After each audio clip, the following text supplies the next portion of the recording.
കളമശ്ശേരി സംഭവത്തിൻ്റെ രണ്ടാം വാർഷികമാണിന്ന്, ഒക്ടോബർ 29. എന്താണ് കളമശ്ശേരി സംഭവം? നമ്മുടെ പൊതുസമൂഹമോ മീഡിയകളോ അന്വേഷണ ഉദ്യോഗസ്ഥർ പോലുമോ അത് ഓർക്കുന്നുണ്ടാവില്ല. എന്നാൽ കാരണം അത് ഓർക്കാൻ സാധ്യതയില്ല.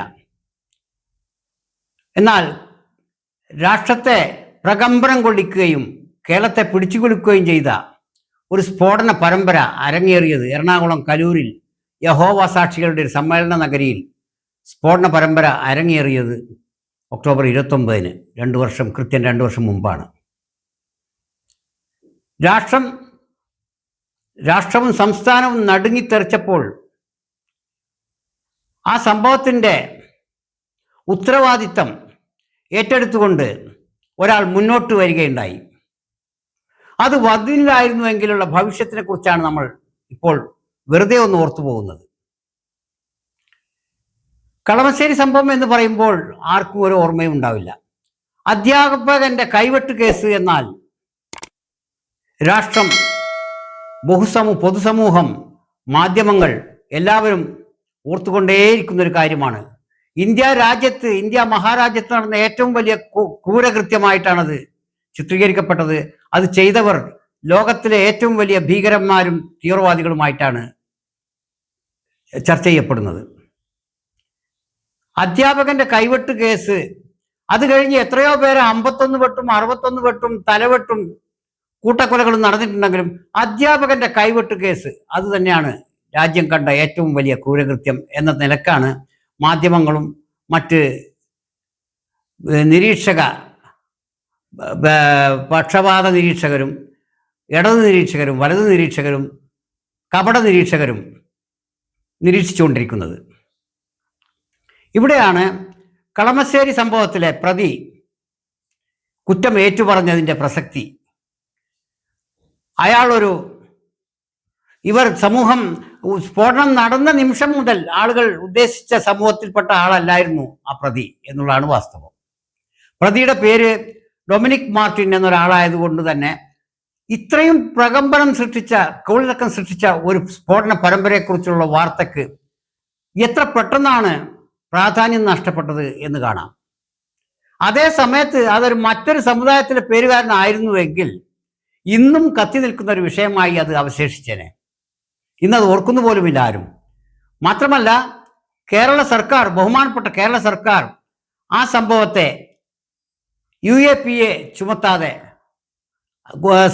അതിന് വിസമ്മതിച്ചു എന്നും കേൾക്കുന്നു.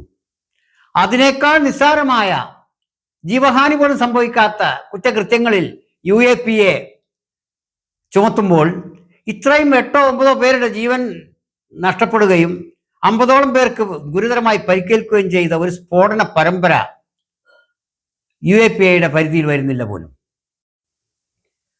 രാജ്യത്ത് ചില വ്യക്തികൾക്കും സമൂഹങ്ങൾക്കും ചില പ്രിവിലേജുകളുണ്ട്. അവർക്ക് കുറ്റകൃത്യങ്ങൾ ചെയ്യാം, അതിക്രമങ്ങൾ പ്രവർത്തിക്കാം, പൊതുമുതൽ അപഹരിക്കാം. പക്ഷേ ചില സമൂഹങ്ങൾക്കാകട്ടെ അതേസമയം യാതൊരു പ്രിവിലേജുമില്ല. കുറ്റകൃത്യം ചെയ്യുക എന്നുള്ള ഒരു പ്രിവിലേജ് അല്ലെങ്കിലും സ്വാഭാവികമായ പ്രതികരണങ്ങൾ നടത്താൻ പോലും അവർക്ക് അവകാശമില്ല. അങ്ങനെ വരുമ്പോൾ അവർ UAPAയുടെ വരെ പട്ടികയിൽ പ്രതി ചേർക്കപ്പെടും. അവർ രാജ്യദ്രോഹം ചുമത്തപ്പെട്ട് ജാമ്യം കിട്ടാ വ്യവസ്ഥകളിന്മേൽ ജയിലുകളിൽ അടക്കപ്പെടും. അങ്ങനെ എത്രയോ പേർ അടഞ്ഞു കിടക്കുന്നു ഇപ്പോഴും. ഈ അടുത്ത കാലത്ത് പോലും ചിലരെ നിരപരാധികളാണെന്ന് കണ്ട് 10-20 കൊല്ലത്തിന് ശേഷം വിട്ടയക്കപ്പെട്ടിട്ടുണ്ട് എന്ന് കേൾക്കുന്നു. ഇവിടെയാണ് സമൂഹം തിരിച്ചുള്ള, മതം തിരിച്ചുള്ള ഡിസ്ക്രിമിനേഷൻ. ഒരു സമൂഹത്തിന്, ചില സമൂഹങ്ങൾക്ക് പ്രിവിലേജ് ലഭിക്കുമ്പോൾ മറ്റു ചില സമൂഹങ്ങൾക്ക് ഡിസ്ക്രിമിനേഷൻ ഭരണകൂടങ്ങളിൽ നിന്ന് ലഭിക്കുന്നു എന്നുള്ളത് വളരെ ലജ്ജാകരമായ ഒരു ഏർപ്പാടാണ് ഒരു ഭരണകൂടത്തെ സംബന്ധിച്ചിടത്തോളം. നമുക്ക് കളമശ്ശേരിയിലെ സ്ഫോടന പരമ്പരകൾ നടത്തിയ ഡൊമിനിക് മാർട്ടിനും അധ്യാപകന്റെ കൈവെട്ടിയ പോപ്പുലർ ഫ്രണ്ടോ, വർഷാവർഷം പേര് മാറുന്നൊരു സംഘടനയാണത്, ഏതോ ഒരു സംഘടനയും തമ്മിലുള്ള വ്യത്യാസം ഒന്ന് ചെറിയ തോതിൽ പരിശോധിക്കാം. ഒരു സമൂഹം വേട്ടയാടപ്പെടാൻ, കുറ്റാരോപിതരാകാൻ, ഇരകളാക്കപ്പെടാൻ ഉള്ള ഒരു കാരണം ആ സമൂഹം തന്നെ ഉണ്ടാക്കി കൊടുക്കുന്നതല്ലേ എന്ന് തോന്നിപ്പോകും ഈ പരിശോധന കഴിയുമ്പോൾ. അതായത്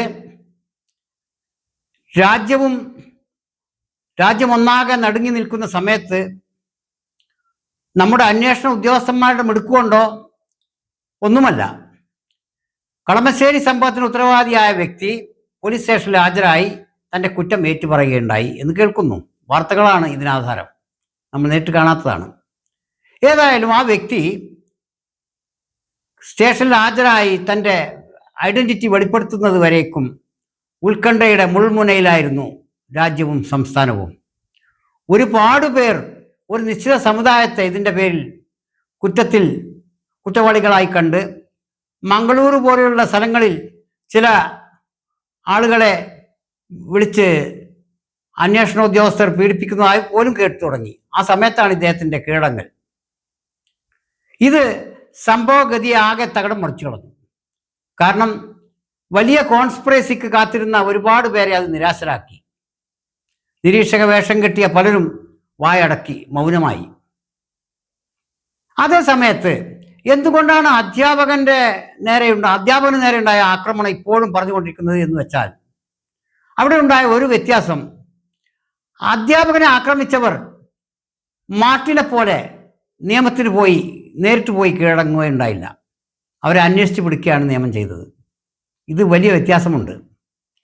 കാരണം ഒരു വ്യക്തി അല്ലെങ്കിൽ ഒരു കൂട്ടം വ്യക്തികൾ തൻ്റെ വ്യക്തിപരമായ കാര്യത്തിനല്ലാതെ സമൂഹത്തിൻ്റെ പൊതുകാര്യത്തിൻ്റെ പേരിൽ ഒരു കുറ്റകൃത്യം നിർവഹിക്കുമ്പോൾ അത് ഏറ്റുപറയാനുള്ള ആർജവം കൂടി അവർ കാണിക്കണം.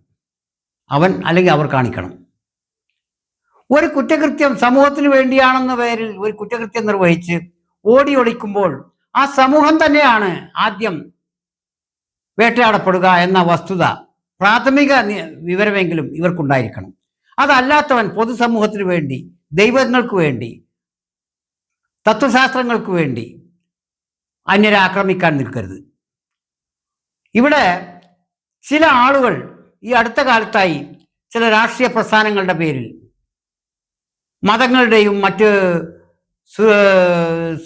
സമൂഹങ്ങളുടെയും സുരക്ഷിതത്വം ഏറ്റെടുത്തുകൊണ്ട് സ്വയം നേതൃത്വം ചമഞ്ഞുകൊണ്ട് ഈ രാഷ്ട്രത്തിൽ സമാധാനപരമായി കഴിയുന്ന മനുഷ്യർക്കിടയിൽ കുഴപ്പങ്ങൾ സൃഷ്ടിക്കാൻ ശ്രമിക്കുന്നതായി കാണുന്നു. അതായത് ഒരു മനുഷ്യൻ അവൻ്റെ ദൈവത്തിന് വേണ്ടിയോ അവൻ്റെ പ്രസ്ഥാനത്തിന് വേണ്ടിയോ സ്വയം സമർപ്പിച്ച് ഒരു കൃത്യം അതിൻ്റെ എതിരാളിയെ വകവരുത്താൻ ഒരുങ്ങുമ്പോൾ അത് ചെയ്ത ശേഷം അവൻ നിയമവാഴ്ച നിലനിൽക്കുന്ന രാജ്യങ്ങളിൽ ആ നിയമത്തിന് മുമ്പിൽ പിടികൊടുക്കുകയും വേണം. കൃത്യം നിർവഹിച്ച ശേഷം ഒളിവിൽ പോകുന്നത് ഏതു തരം പൊതുസേവനമാണ് എന്ന് മനസ്സിലാവുന്നില്ല.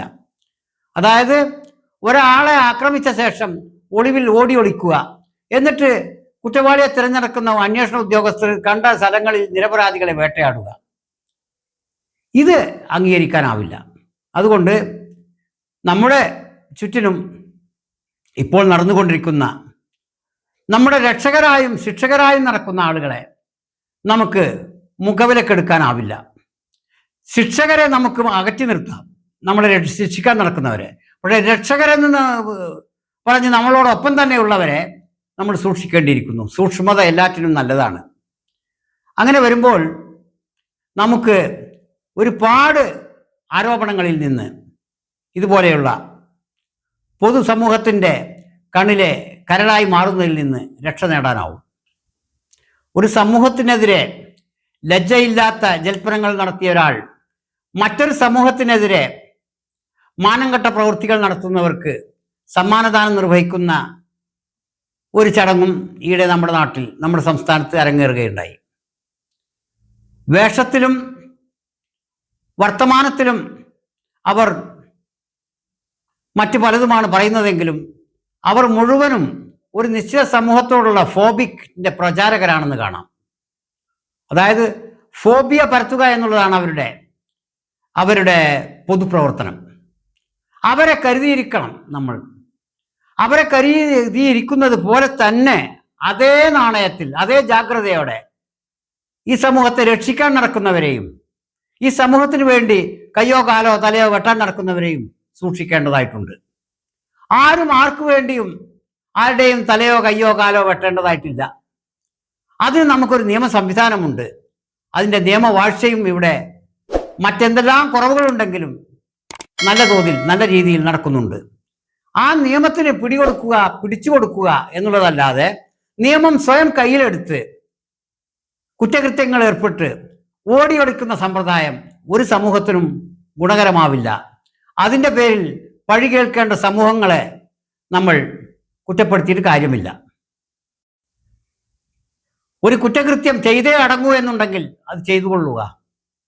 അതിൻ്റെ ഭവിഷ്യത്തുകൾ ഏറ്റുവാങ്ങാനും തയ്യാറായിക്കൊണ്ടായിരിക്കണം അത്. അതിന് രാഷ്ട്രം നിശ്ചയിച്ച നിയമാവലി വ്യവസ്ഥ ചെയ്ത ശിക്ഷകൾ ചോദിച്ചു വാങ്ങണം. അങ്ങനെയാണ് നമ്മൾ നമ്മുടെ ആർജവം കാണിക്കേണ്ടത്. കുറ്റകൃത്യത്തിൽ ഏർപ്പെടുകയും വേണം, രക്ഷപ്പെട്ട് ഓടുകയും വേണം എന്നുള്ളത് ഒരു സാമൂഹ്യ പ്രവർത്തനമല്ല, അത് ഒരു ക്രിമിനൽ പ്രവർത്തനം മാത്രമായി കാണാനേ നമുക്കാവുകയുള്ളൂ. അതുകൊണ്ട് ഒരു സമൂഹം കൂട്ടത്തോടെ ആക്ഷേപിക്കപ്പെടുമ്പോൾ ആ സമൂഹത്തിലെ വ്യക്തികൾ ആ ആക്ഷേപത്തിന് തക്ക രീതിയിൽ സംയമനം പാലിക്കുകയും ന്യായവും നീതിയും ഉള്ള പ്രവർത്തനങ്ങൾ കാഴ്ചവെക്കുകയും ചെയ്യുന്നതിന് പകരം അവരുടെ ആരോപണത്തിന് അനുസരിച്ച രീതിയിൽ അവർക്ക് വടികൊടുത്ത് അടിവാങ്ങുന്ന രീതിയിൽ കുറ്റകൃത്യങ്ങളിൽ ഏർപ്പെടുന്നത് നിയമ സംഹിതകളെ നോക്കുകുത്തികളാക്കുന്നത് നീതീകരിക്കാനാവില്ല. ഏതായാലും കളമശ്ശേരി സംഭവം എല്ലാവരും മറക്കും. കളമശ്ശേരിയിലെ ബോംബ് സ്ഫോടനവും അതോടനുബന്ധിച്ചുള്ള ആൾനാശവും എല്ലാവരും മറക്കും. പക്ഷേ കളമശ്ശേരിയിലെ ഒരു ബസ് കത്തിക്കൽ സംഭവം ആരും മറന്നെന്ന് വരില്ല. അതുപോലെ 51 വെട്ടും, തലവെട്ടും, കഴുത്തുവെട്ടും, കാലുവെട്ടും എല്ലാവരും മറക്കും. പക്ഷേ അധ്യാപകന്റെ കൈവെട്ടിയ കാര്യം ആരും മറന്നെന്ന് വരില്ല. അവരെ കൊണ്ട് മറപ്പിക്കാനോ നമുക്ക് ആവശ്യമായതിനെ കുറിച്ച് ഓർമ്മപ്പെടുത്താനോ നമുക്കാവില്ല. നമുക്ക് ചെയ്യാനാകെ കൂടി ആവുന്നത് എന്നെന്നും ഓർക്കാവുന്ന, സമൂഹത്തിന് ഗുണകരമാവുന്ന എവർ മെമ്മറബിൾ പ്രവർത്തനങ്ങൾ കാഴ്ചവെക്കുക എന്നുള്ളത് മാത്രമാണ്. അതാണ് നമുക്ക് ഈ സന്ദർഭത്തിൽ ഓർക്കാനും പ്രതിജ്ഞ എടുക്കാനുമായിട്ടുള്ളത് എന്ന് പറഞ്ഞുകൊണ്ട് നിർത്തുന്നു.